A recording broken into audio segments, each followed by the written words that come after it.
Hello, welcome to Ian HRP on YouTube, and in today's video we will be looking at the GX8 and is it worth buying in 2020?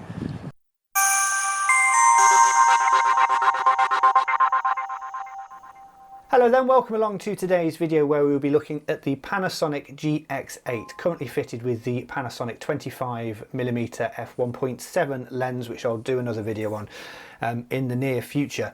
Bought this camera a couple of weeks ago from mpb.com, second hand in fairly good quality, a couple of marks around the edges. It was classed as fair on their site, which is probably about right, works perfectly fine, so there's no issues, it's just cosmetic. It looks well used and well loved. So you may be wondering why, when I've got an Olympus EM1 Mark II, which I'm shooting this video on at the moment, I've gone for a second Micro Four Thirds camera. So you may be asking why I brought a second camera.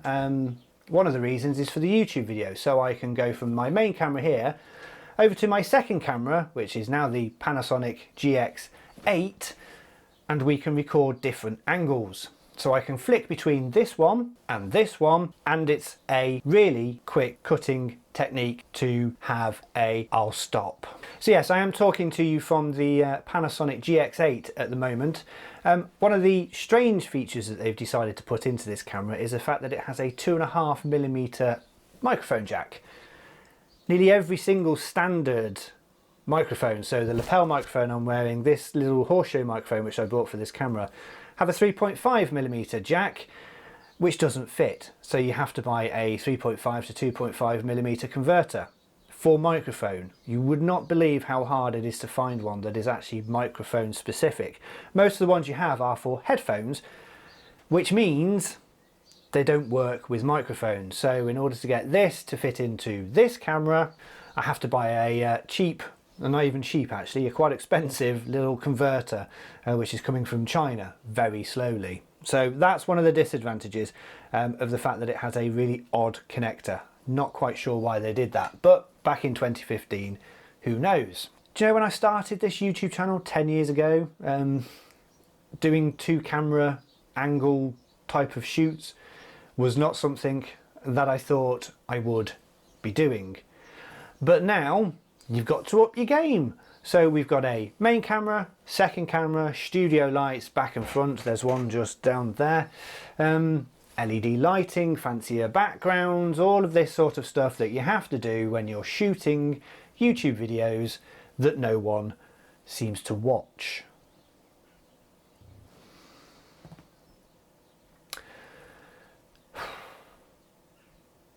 So if you are watching this, then why not subscribe, like, comment and share, because it would really please me.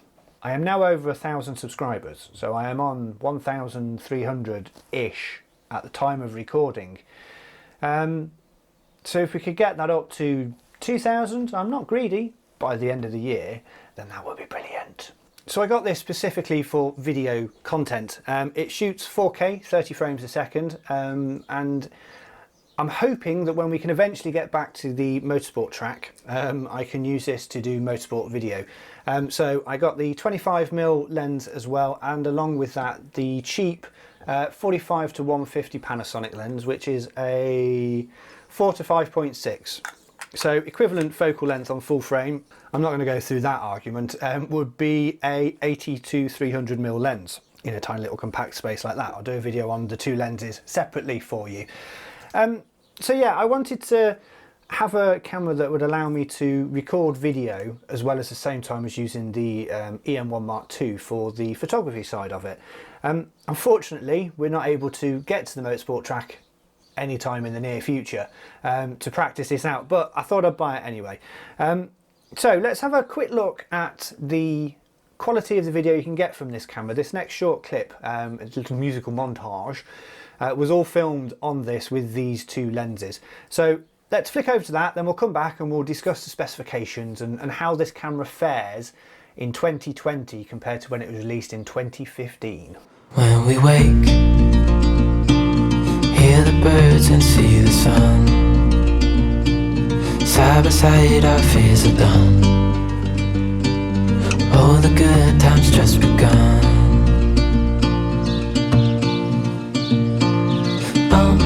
we know what we have, let's hold on tight. Found what we're looking for in life. Call us crazy, but things are finally right. With you and I, the future is bright.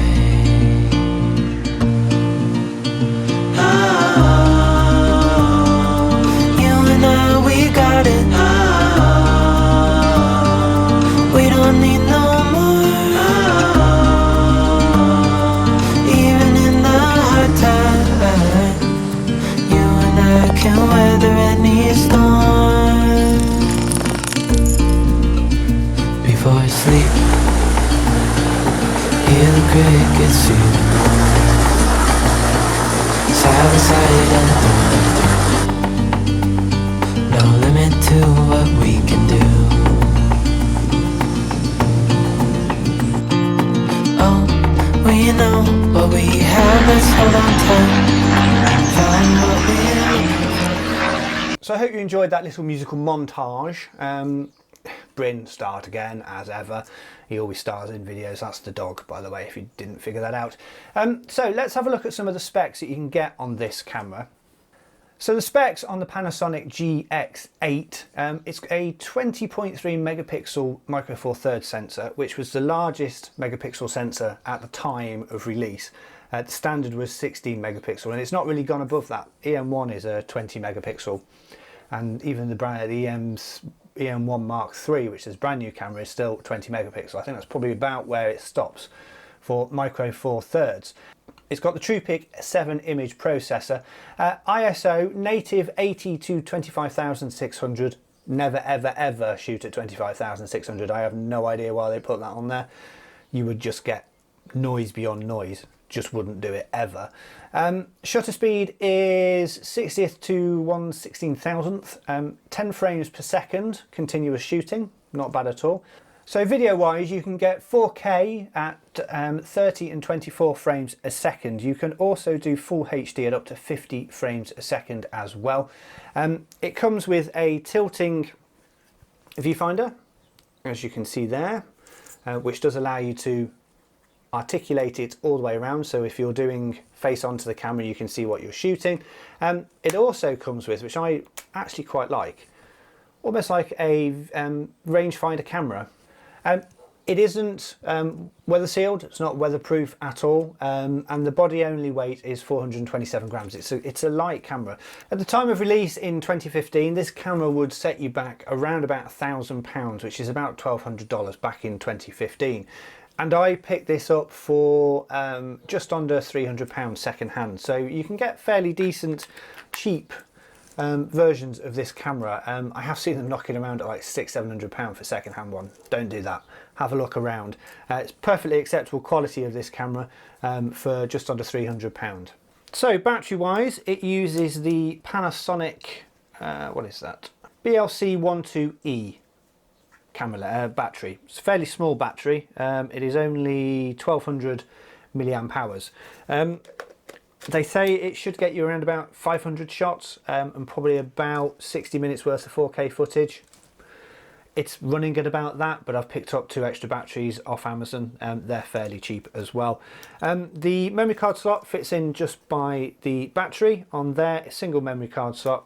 2015, I don't think they were talking about dual memory card slots much back then.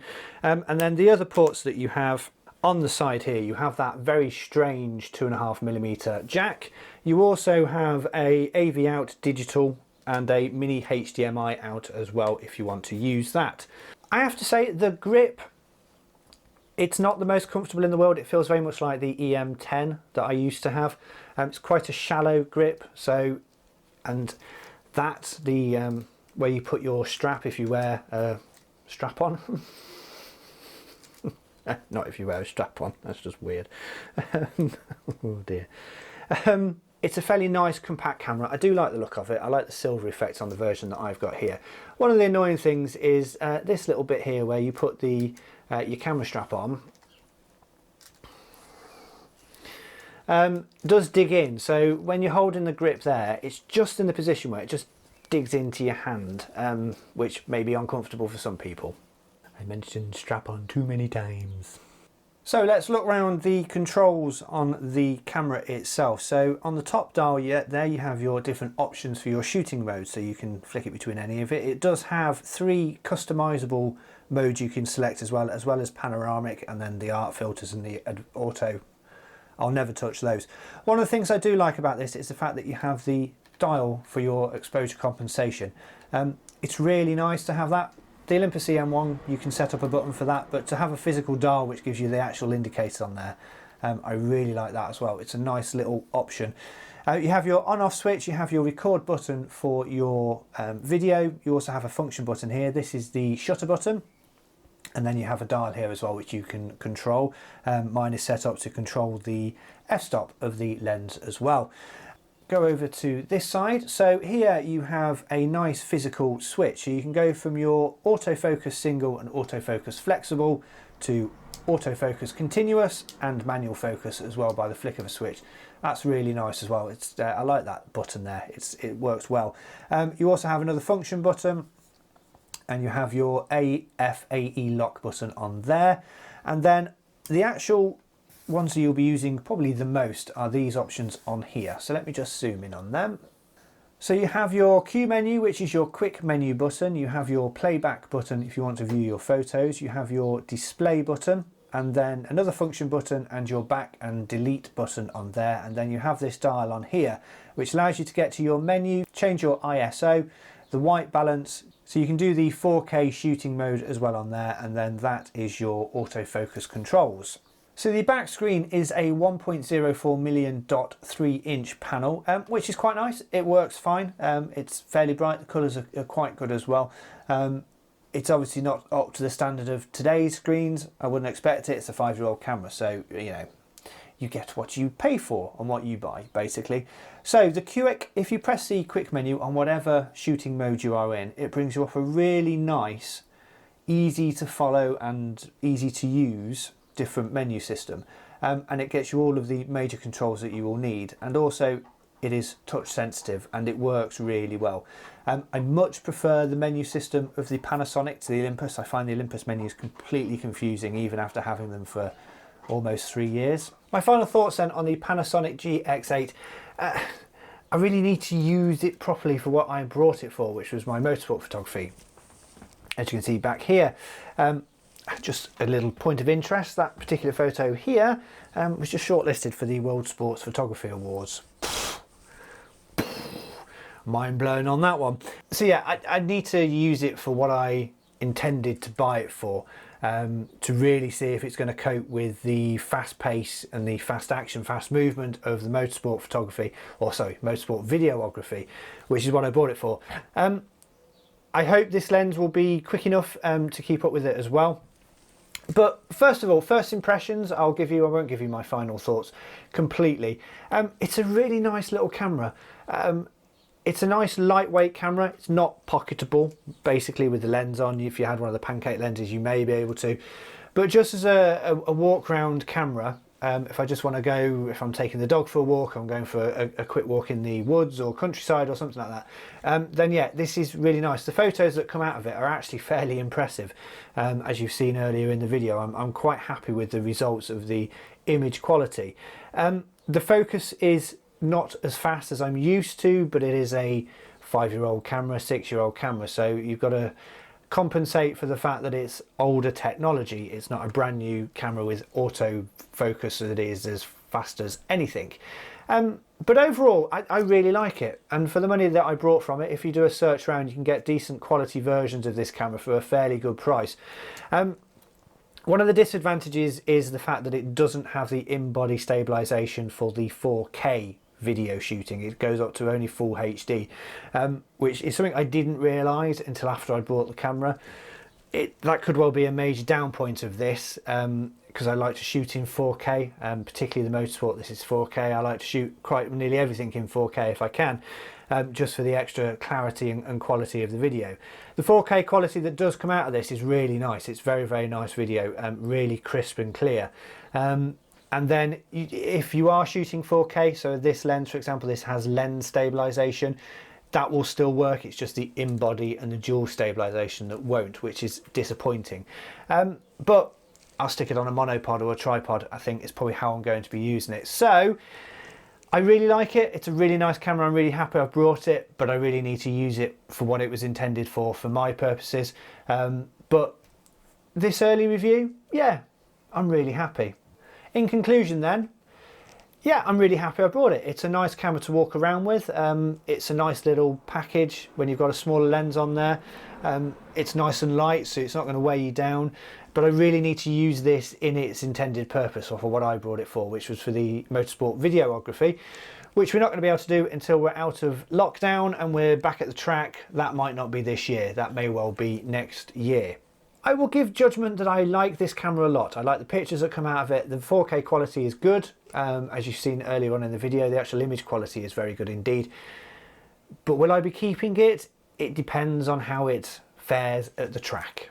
Thank you then for watching this video on Ian HRP on the Lumix GX8. I hope you've enjoyed it. If you have, click on the like button, the subscribe button and the share button, and why not leave me a comment as well. I've got lots of videos coming up over the next couple of months, including all of the podcast videos. So I'll link up there to the podcast preview that you can watch. But I am releasing a podcast called the As Yet Unnamed Podcast. And in that, we talk to people of interest, people I think you'll find interesting. In-depth, long conversations, about an hour long or so, with different people from different walks of life. So we start the podcast series with Joe Lycett, him off the BBC Sewing Bee and Got Your Back, stand-up comedian.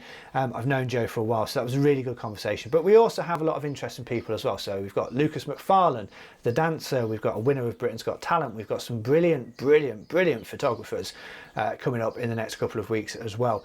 So if you want to listen to the podcast, then the link is down below. It's on all the major platforms. And if you want to watch, then I'll put a playlist at the end of this video that you can watch as well, which will build up as the episodes go out.